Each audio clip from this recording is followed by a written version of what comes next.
अस्सलाम वालेकुम दोस्तों। अॼु असांजी वीडियो में असीं ॻाल्हाईंदासीं त दुनिया कीअं ठही ऐं साइंस हिन बारे में छा थी चवे ऐं इस्लाम असांखे छा सेखारे थो।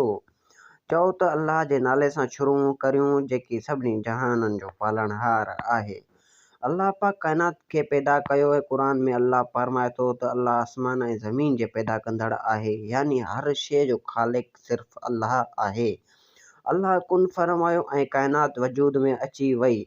साइंस मुताबिक़ बिग बैंग साइंस में उहो चवंदा आहिनि त शुरू में कुझु बि न हो, न वक़्तु, न जाइ, न रोशनी। अचानक हिकु धमाको थियो, बिग बैंग थियो। अॼु केतिरा ई मुस्लमान साइंसदान चवण आहे त उहो बिग बैंग ई अल्लाह जो कुन हो।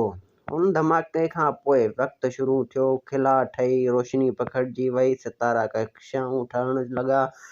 कक्षाऊं ऐं सिज कीअं ठहिया?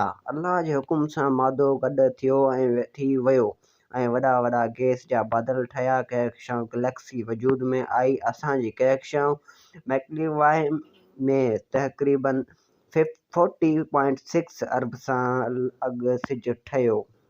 ज़मीन कीअं ठही? सिज जी चौधारी फिरंदड़ पथर ऐं धातु हिक ॿिए सां टकराइजी हिकु वॾो गरम गोलो बणिया ऐं उहो ई ज़मीन हो। शुरू में ज़मीन पिघलियल बाहि वांगुरु हुई, लावा, धुओं ऐं ज़हरीलूं गैसूं हर तरफ़ हुयूं। पाणी किथां आयो? अल्लाह पाक असां हर ज़िंदह शइ खे पाणी मां पैदा कयो ऐं ज़मीन थधी थी, बादल बाफ़ बणिया ऐं बारिश थी ऐं समुंड वजूद में आयो। कुझु पाणी खिला मां आयल बर्फ़ानी पथर सां बि आयो। ज़िंदगी कीअं शुरू थी? पहिरियां समुंड ऐं नंढड़ा नंढड़ा जानवर पैदा थिया। वक़्त सां गॾु उहे बदिलजी विया। मछियूं, पखियूं, जानवर वण जी सूरत में ज़ाहिर थिया। अल्लाह मुताबिक़ हर तब्दील थींदड़ शइ अल्लाह जी तख़लीक़ में हुकुम सां आहे। इंसान कीअं आयो? अल्लाह सभ खां पहिरियों हज़रत आदम अलैहिस्सलाम खे पैदा कयो, पोइ इंसान जी सॼी ज़मीन फैलिजी वई। साइंस जे नज़रियो कुझु बि ॿियो आहे, पर मुस्लमान ईमान सां चवनि था त इंसान बराह रास्त अल्लाह जी तख़लीक़ आहे।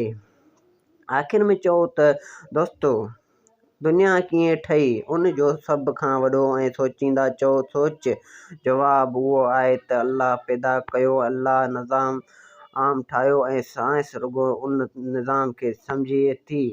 वीडियो पसंदि आई हुजे त लाइक शेयर ज़रूरु कजो, सब्सक्राइब कजो। महिरबानी, ख़ुदा हाफ़िज़। अगली वीडियो में मिलंदासीं। ओके।